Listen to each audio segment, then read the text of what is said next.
Where does my support for Israel come from? Number one, Define Israel. This is important. Are you kidding?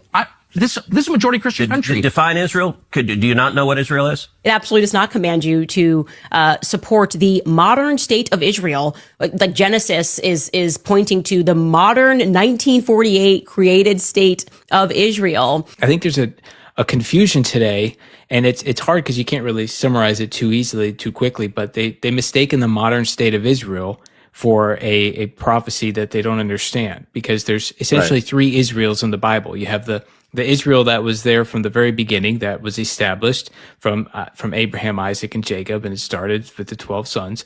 And so you have the nation of Israel that went all the way up until the time period where you have the Babylonian captivity. They come back out and some different things change in Ezra and Nehemiah, and then they go into the time period where we see where the Greeks come in, and that Maccabees kind of plays a little historical context to that and gives us some understanding. And then we get into the gospel period. And then at 70 AD, that nation of Israel is gone. It's taken. All their power stripped, their temple's gone. That's the judgment. But then you have a third, so that's the one. Then you have a third nation of Israel that happens at the end of the age, at the end. This is the prophecies where they come back in the land, they receive the blessings of Christ, and we can see that prophecies throughout the Old Testament as well. But we're stuck with the second Israel, the modern state of Israel today. And so we have to remember the Bible teaches of two worldwide regatherings of Israel. One in unbelief, and that's to prepare them for judgment.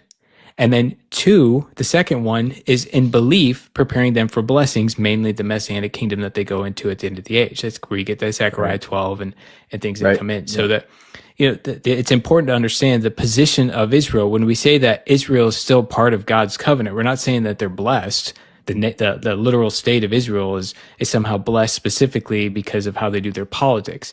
We're saying God still has a redemptive and prophetic plan for the Jewish people living in the state of Israel today.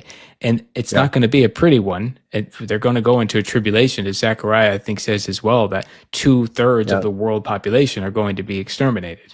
Called the time of Jacob's trouble. Yeah. As Christians, we need to be in the Word. We need to be studying it in context so we are not deceived. And the best way to do that is to know the Bible in chronological order. And that's why I created a book-by-book, high-level overview summary through the entire Bible in the historical order the biblical events actually took place, with extra historical backgrounds, insights from a Jewish perspective like typology and prophecy, and so much more. It's not a course, and it's not something you pay for. It's just a 1-hour summary where you and me go through the entire Bible. So if you want that, comment summary below, and I'll send you the details.